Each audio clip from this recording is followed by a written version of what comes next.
I don't care if I have the gavel. I think we're going to start with, Todd's going to start the meeting, and then, All right, let's take charge. Let's make this happen. All right, so this meeting has come to order. So we have our opening items that call to order, and we have a roll call, please. Ben Bartow, Present. Wesley Chugilern, Here. Todd Shipley, Here. Ronald Ellis, Jennifer Thomas,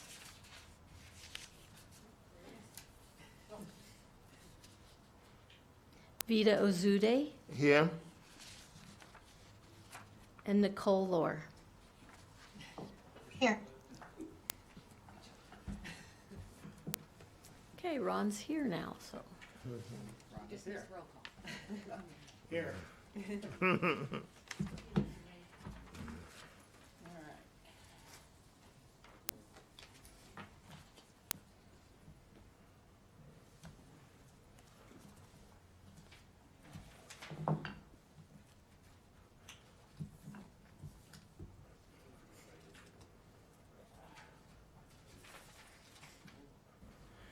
All right, we have. First off, I apologize for being tardy. Traffic and my usual occupation. Let's cruise right into item 2.01 for possible action, approval of the minutes. Before we go for any action or discussion, are there any public comments? There's no public comments. Okay. Any discussion on the minutes?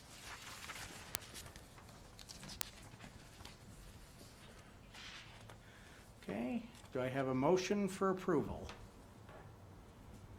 Okay, I, Todd Shipley, move that the Audit Committee approve the minutes of the February 8th, 2024 Audit Committee meeting. okay, second? Vida Ozude, I second the motion. All right, all in favor, say aye. Aye. Aye. Aye. And it looks like motion Aye. passes unanimously. Thank you. All right, item 2.02. Another item for possible action, presentation and discussion of the Bailey Charter School Monitoring Follow-Up Report by the Washoe County District Internal Audit Department. That's not the one. Can you get Vita's? Thank you. Oh, what now? You need to go to 2.02, that's 2.03. Oh, I'm sorry. I got off track. All good. Presentation and possible action to forward to the Board of Trustees for their consideration and acceptance, the Washoe County School District Capital Improvement Program Professional Services Audit Report dated March 28, 2024.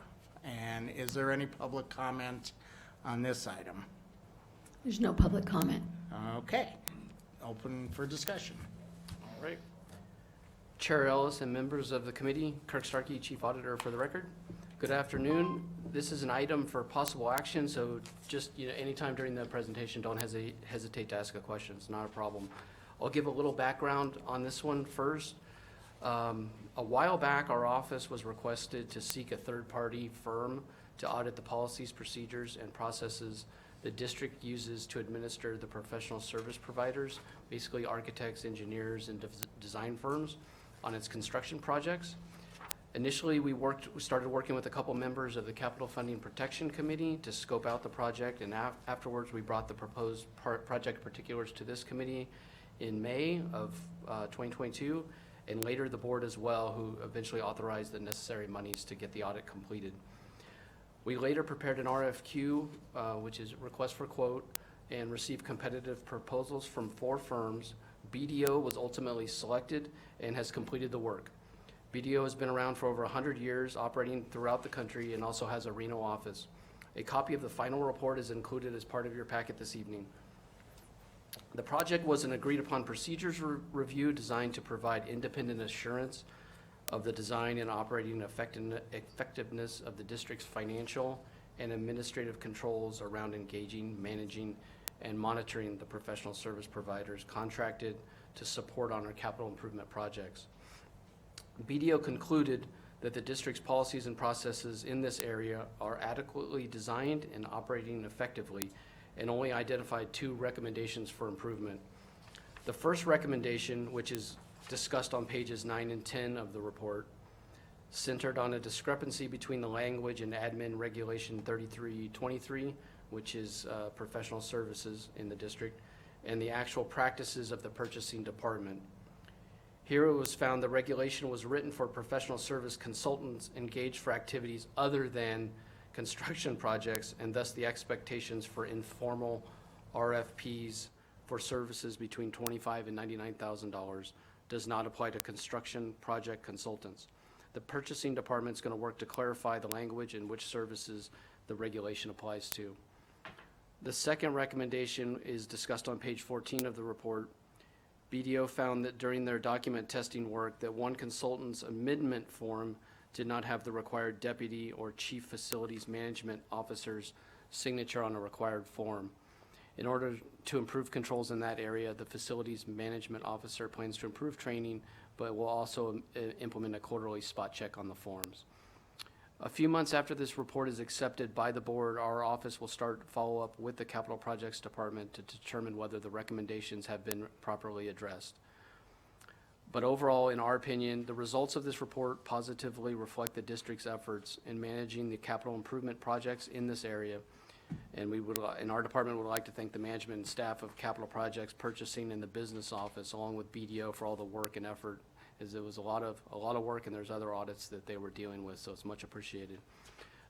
In conclusion, I'd happy to answer any questions you may have, but just a heads up, if you have any questions for the BDO team, I can take them, pass them along, and get responses back to this committee. I just didn't have them appear tonight due to the limited number of findings and the nature of the findings in the report. It was an attempt to save a couple bucks on me. And the billing. Yes, sir. I have one question on the Thank you. policy finding. Uh-huh. So the policy that's in place doesn't apply to basically like no bid consulting proposals between 25,000 and 99,999. Is there a policy that does apply to that, or does one need to be developed? Kirk Starkey, for the record, they're going to work on enhancing the clarity on what's in that reg. There's also, for professional service contracts within the district, you're not required to, under statute, to go out for bid. So the department was kind of going above and beyond in what they were. Having a policy. Right. Okay. Kurt, was this audit part of the original WC1 funding? It's related to the WC1 funding, related to those monies, but it was a follow-up. We did an original audit or an outside firm did an audit on the construction side of the projects. This is the other side of the equation, all the professional service providers, the architects and engineers that are brought in. So this would kind of close the loop on, we just did construction the first time around, and then the second time around would be the service providers. I understand that, but was the funding originally projecting that we were going to do these audits, the WC1 funding? Or where did the money, how did we pay for this audit? Out of those funds, Okay. yeah. Sorry.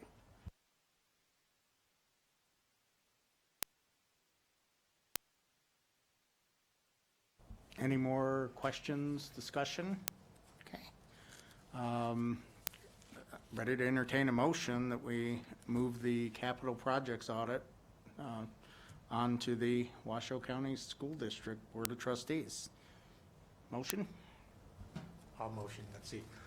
I, Wesley Chichler, move that the audit committee forward the Washoe County School District's Capital Improvement Program Professional Service Audit Report to the Board of Trustees for their consideration and acceptance. Second? I, Todd Shipley, second the motion. Okay. All in favor, say aye, please. Aye. Aye. Aye. Aye.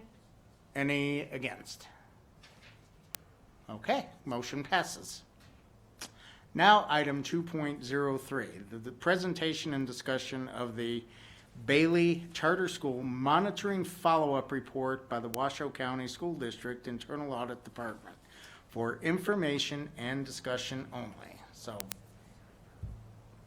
we're not taking action. We don't have any public comment, correct? Counselor. Okay.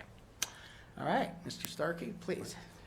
Chair Ellis and members of the committee, Kirk Starkey, again for the record. At the February 27, 2024 regular meeting of the Board of Trustees, the annual performance monitoring reports for the various charter schools were presented, and this included the report for Bailey Charter Elementary School.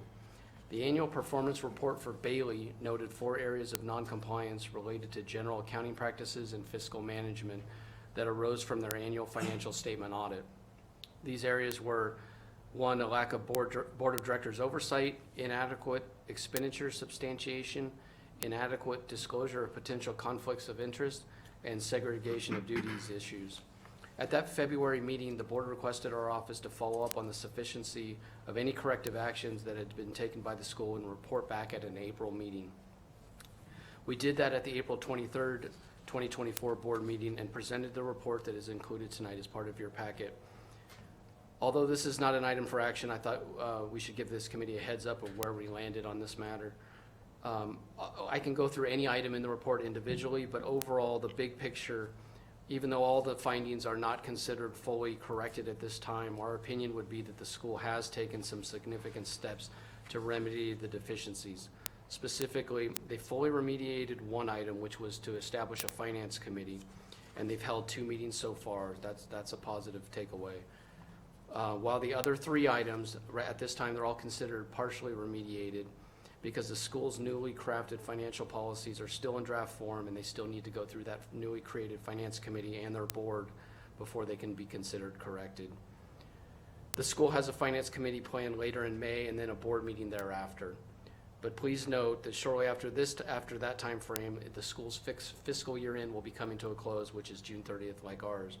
After that, the school's financial statements will again be audited by its outside CPAs, and a report will be issued around November, and our office will again be out there to evaluate those results.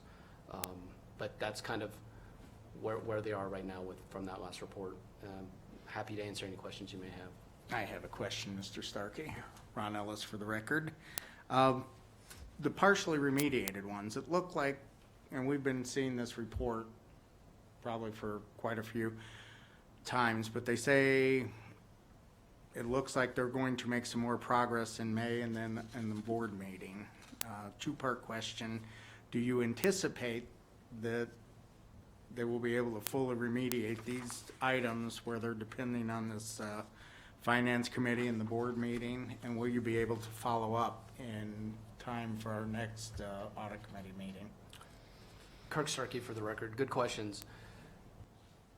Based on all the discussions and the work with the school, it's been made clear to them that it needs to be corrected. So I can't say whether they will, but I sure would expect that they could. These are in their realm to correct, and they have the motivation, I would say, at this time to get them corrected. It's basically just getting the new policies created and finalized and off and running, and they should be good.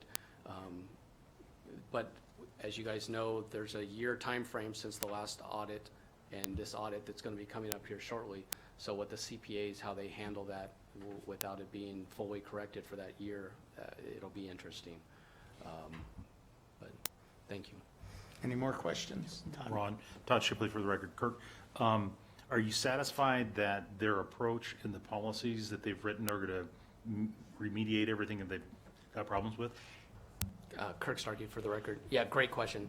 Yes, we've got the drafts. We went through them basically like page by page with them to make sure they were covering the ground that's indicated in the report. There's also other forms and procedures that aren't exactly in the policies that they want to enact too. It's related to the segregation of duties and the conflicts of interest issues where let's say a husband and a wife could be both working at the school, so they're going to create more disclosures in that area that will be added to the process. Hopefully, when those get created and put into practice, that should solve a lot of the issues. Ben Bartow, I get for the record. One question. I did a little bit of research on Bailey. I couldn't figure this out, but who's the sponsor for this? Is it not-profit or is it for-profit? Do we know? The school district's the sponsor. It's a nonprofit entity, though. Okay. Okay, any more discussion, questions? Again, this was just an information and discussion. We do have now the annual independence statement for consideration and possible action. So again, I would ask, are there any public comments before we discuss and act on this item? No public comments. All right, Mr. Starkey, I have your statement. The floor is yours. Thank you. Kirk Starkey for the record. As you may be aware, our department operates under the standards of the Institute of Internal Auditors, and IA Standard 1110 requires me to confirm to the Board of Trustees annually that our organizational independence of our activities, whether or not there's any impairments or not. As part of your packet, I've submitted a report confirming that the structure of our office properly allows our department to fulfill its responsibilities by operating in an environment that maintains and does facilitate our organizational independence, and that we have faced no impediments to carrying out our duties in this area. This is an item for action where we are seeking your approval to forward this statement to the Board of Trustees. Thank you, and I can answer any questions you may have on this one. Any questions? Anybody? Okay. I think most of us professional, you have one? No, I was just, Most of Gonna us make a motion. professional auditors are familiar with this type of thing. All right, motion, was that what you were, I was going to. okay, right on. Thank you, Chair. I, Todd Shipley, move that the Audit Committee forward the annual independence statement from the Chief Auditor to the Board of Trustees for their consideration and acceptance. I, Vito Zude, second that motion. Okay, all in favor, say aye. Aye. Aye. Aye. Any against? Motion carries unanimously. Moving right along. This is a discussion item. Status update on the activities of the Washoe County District Internal Audit Department to include current projects on the calendar year 24 Internal Audit Department audit plan, including the student activity funds of Glenn Duncan Elementary School for information and discussion only. Mr. Starkey, you're on. Kirk Starkey for the record. As Ron said, information and discussion only, but feel free to ask questions anytime. This agenda item is basically shows our department's current work plan and how we're progressing through it during the year. I'll kind of go top to bottom if you don't mind. At the top is the charter school stuff we've hit on. We finished the monitoring and reviews several months ago and just finished up the Bailey Charter School follow-up report. So those are done. In the meantime, we still have the annual audit follow-ups related to IT and HR. We're going to plan to get those here going in the next, basically in the next couple months, get those started and hope to have those to you at our next committee meeting in August. Next, we go to the student activity funds of where we are with these guys. We've got Incline High School, Sparks High School, and McQueen High School all in process, in addition to Lemon Valley. And tonight we've got Glenn Duncan Elementary School completed and is attached as part of your packet. The agreed upon procedures is the BDO report, so that one's done. And towards the bottom part, we have the our hotline program, so that's always dependent on volume of what's coming through, but that's continuously being monitored, being worked. In addition is the special project, the DeMonte Ranch High School project we're working on. We'll hope to get that to you as well at the next meeting. That was an item that was brought to us from our accounting department business office to look into. And basically we're treating that just kind of for context as a basically student activity fund audit. It was questions regarding money collections for at the gate receipts for the different high school activities. And we'll have that for the next committee meeting. And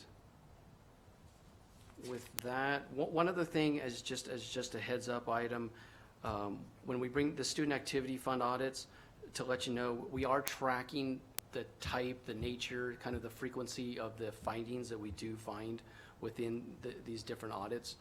And what we're going to do is start sending them at the end of the year to the business office, basically the accounting department.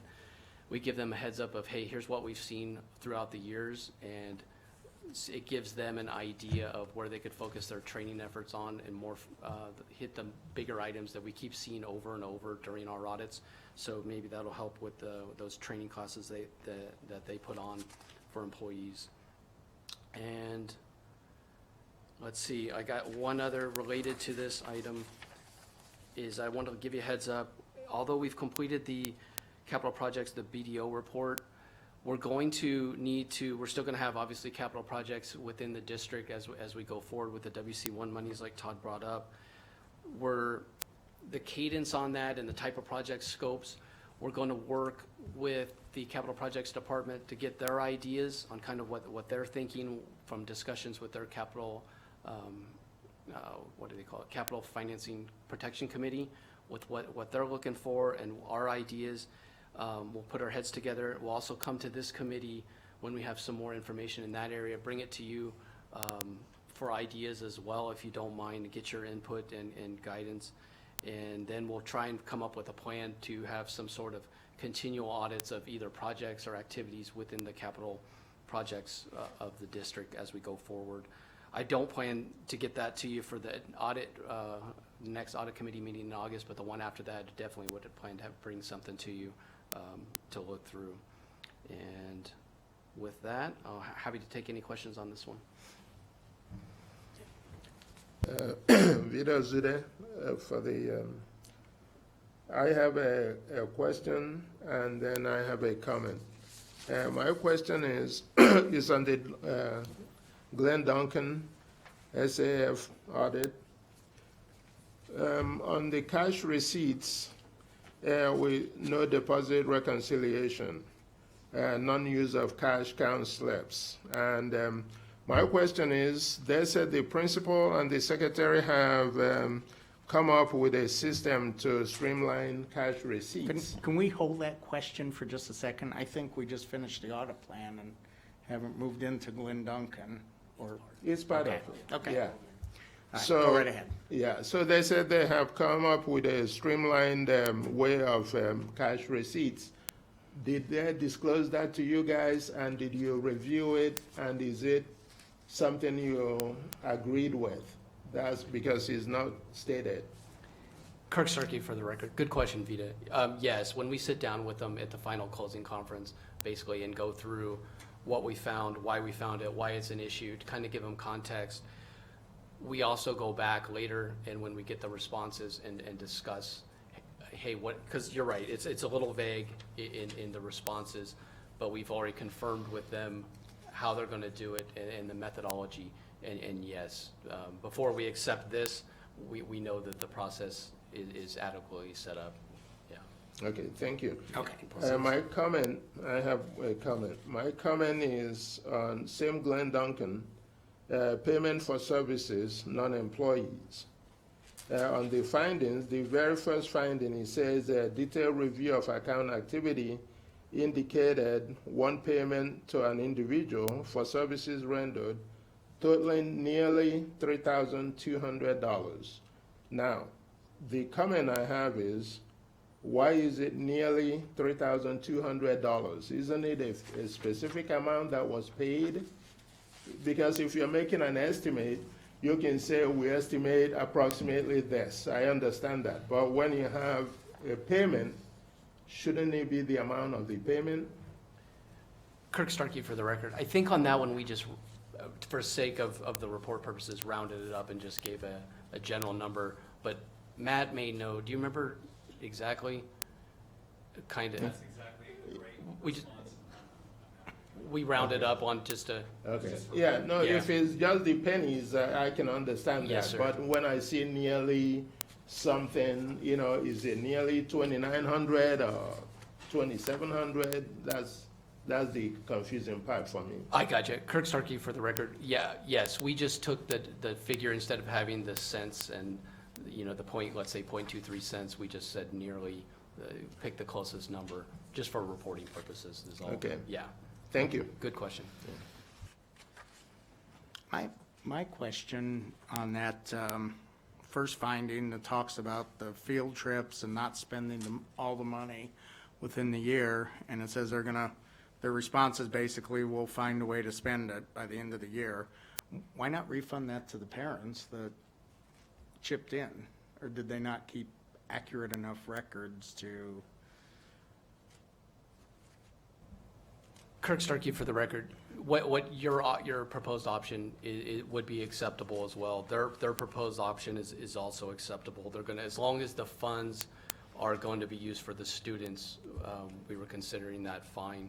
Going forward, this school is going to, when in the closing conference with them, they're gonna try and get from the community where they don't have to charge for field trips. They're gonna try and get where the service providers offer up the field trips to the school free of charge this, going forward. That's gonna be kind of their plan as far as, so they don't collect monies on field trips as they move forward.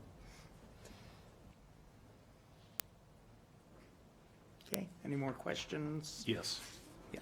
Todd Shipley for the record. So can we go back to the audit plan, your projected status? I know every year when we talk about this, you plan very diligently the man-hours you've got and whether you can accomplish what you've got. And so now this year, at the end of the year, we've added 2 administrative projects. The DeMonte Ranch High School one, that in the trustee church lawsuit one. How is that going to impact your man-hours? First of all, that's the first question. Kirk Starkey, for the record, negatively. It, basically, these projects replace other projects on the plan. So what will end up happening in this case is, looking at it, my guess, a couple of the elementary schools like Echo Loader or Robert Mitchell, we will not be able to get to. That's just basically the way it'll work out. And that's kind of what happens annually. Also, some of the other hotline program cases are more complex, and there's more involvement that also takes time away from some of the other projects, and that's basically what will happen. Okay, so did the board, who assigned these projects? The DeMonte Ranch High School project, I put on there. I brought to the last, I think the last audit committee put it on there because it was brought to us as a matter from a department that I believed was of utmost importance to address it as soon as possible, and basically would replace other projects on the audit plan. What would happen though is items or projects we don't get to on this plan, we would carry forward to the next audit plan. So they're not getting forgotten about or not getting taken care of. I'll continue, I'll roll them to the next year to get to them. Thank you. And then the last question is the lawsuit. What are we auditing?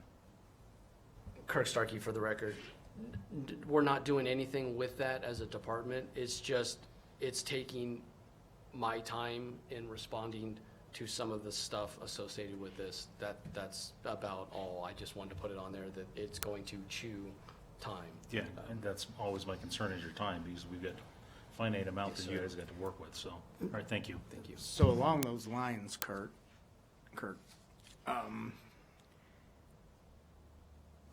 how much bang for our buck do we get, going after, $179 student fund versus looking at capital improvements or looking at this, this Glen Duncan Elementary School? I'm going through this report and I'm thinking, like, if I write a report like this for a private employer, somebody's getting fired. I mean, it looks like they just pretty much collect the cash and leave it laying around and stuff it in, they don't have any cash controls, or didn't, so. Kirk Starkey, for the record, it's a perfect observation, actually, and the best way I can answer it is because of your observation is why we have these student activity funds on the audit plan is we're kind of, although we're the last line of defense, so to speak, we need a presence at the schools so someone is looking at these items and these transactions.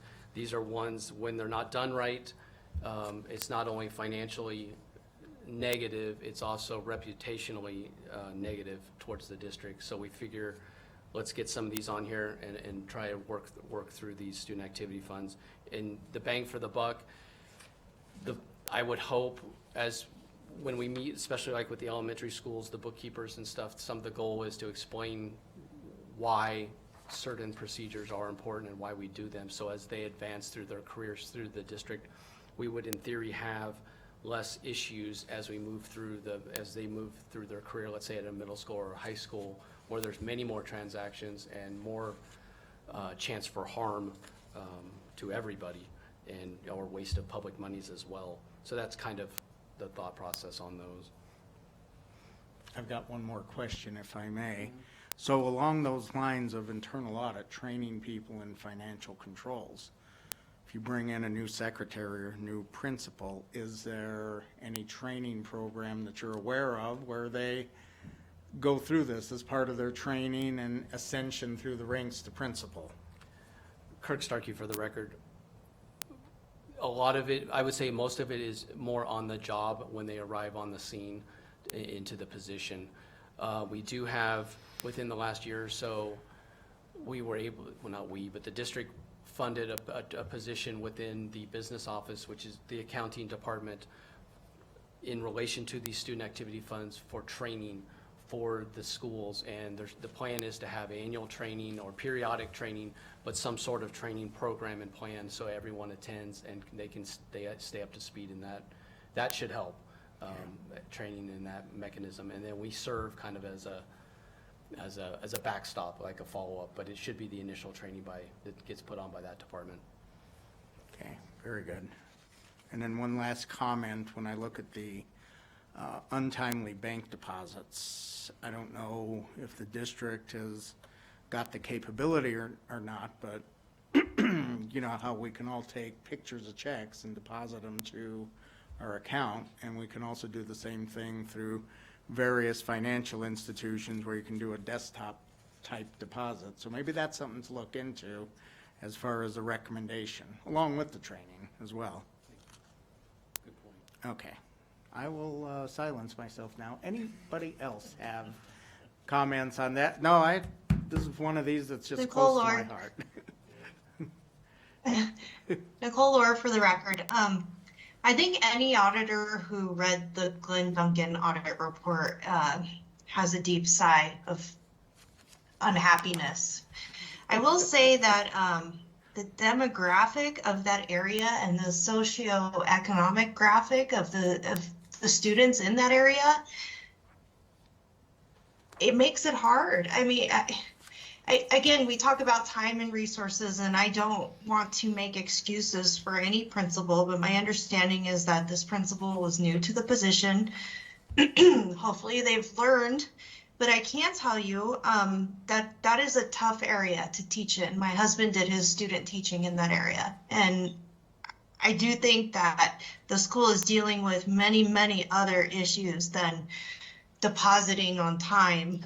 That's not to say, again, it's not an excuse, but I did want to put that on the record, that I do recognize that there are potential difficulties in this socioeconomic area, and hopefully they can remediate the problems. Thank you. Okay, thank you. Anybody else? Okay. If there's no more comment on agenda item 2.05, which again, as a reminder, was a review of the internal audit program and the Glenn Duncan report for discussion. There's no more discussion on either of those two items under 2.05. We will move on to 2.06, which again is a discussion item. It's the report fraud, waste, or abuse hotline, concerns and outcomes since February 8, 2024 meeting of the audit committee. Mr. Starkey, you have the floor. Thank you. Kirk Starkey for the record again. As you're aware, our office administers the district's report fraud, waste, and abuse hotline program, and attached as part of your packet and on the screen tonight is a worksheet showing the status of the complaints reported to our office since our last committee meeting. We utilize this worksheet to compile the complaints received along with their disposition, and I do apologize. I know it's a nightmare to read, especially when it's printed out. We're trying to work on something to make it presented in a more reader-friendly format. I got to find a way to do it with getting all this information. Hang in with me, but we'll work through it. Since our last February meeting, we've had 6 new complaints. 2 of the cases we closed because we were unable to get enough information to even investigate. The other 4 cases, though, were referred to the appropriate responsible departments for a resolution, and we closed them on our side. Additionally, we completed our investigation into 2 other cases from prior periods and determined they did not have merit, and we closed those cases.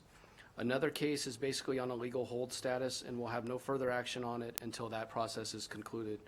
This leaves us with an open inventory of 7 cases of various complexities that we'll continue to work on, and I'll continue to update and report back to the committee.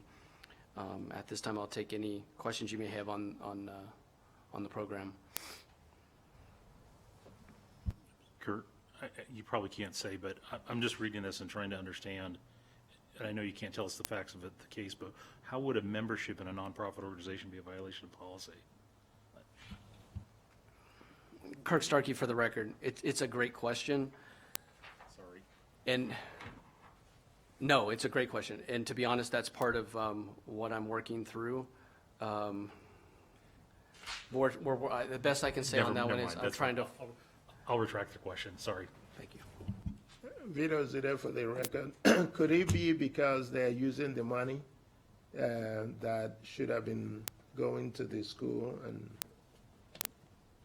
Kirk Starkey, for the record. It's more entailed along the lines of should a district, a government entity, be a dues-paying member in another group that may or may not have a political leaning. That's kind of the crux of the complaint, of the matter. Thank you. Sorry.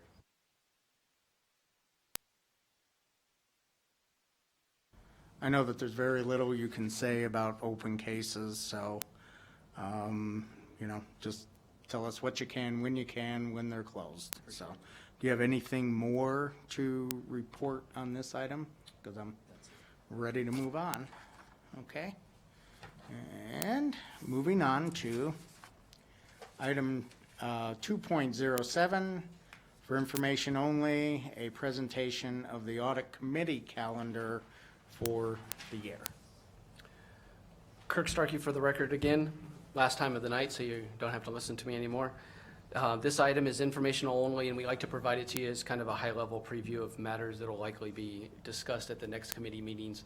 The big takeaway, though, is kind of the dates. We now have dates fixed for the next meetings and through 2025. If you have any issues or questions or items you'd like to place on the calendar, just let us know. We'll work through it.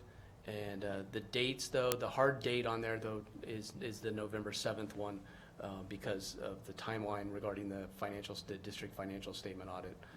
And other than that, just reach out to us and if you have any issues with the calendar. And I'd like to say a big thank you to everyone for being here this evening. I know you got busy schedules, so your efforts are much appreciated. And thanks for reading through everything in the packet and for your questions. But before adjourning or moving forward, I'd like to make a quick comment. We have in the district for serving on committees, there's a time frame. You can only serve, like let's say 3 consecutive time frames of serving without taking a break in service. And unfortunately, because of that, we're going to lose Mr. Shipley. I'd like to thank him. This is he's hitting that brick wall threshold. We hope he would consider coming back after the little break, the hiatus. But we want to say thank you very much. He's been here a long time, very valued member of this committee, and so we want to say thank you, Todd. Appreciate it. Many thanks. Yeah. Thanks.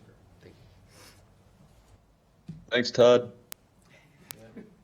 Yeah, and Thank you. I'll add to that before I go on to public comment and closing. It's been a pleasure. I've known Todd for quite a few years now through the ACFE, which we are resurrecting.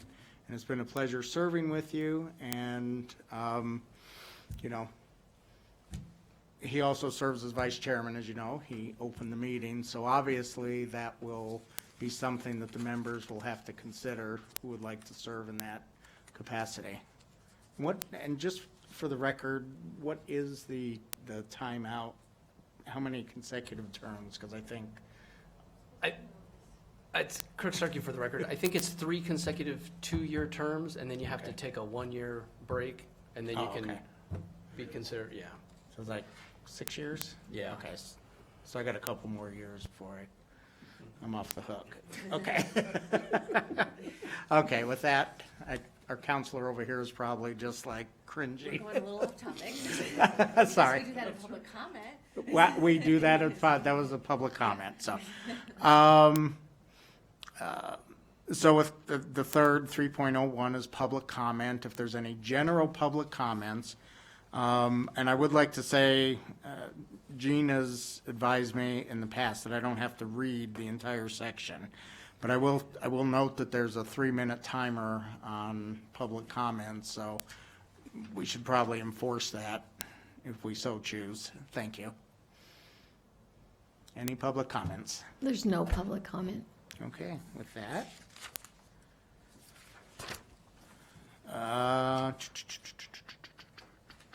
3.02, announcement of the next meeting is August 8th, 2024.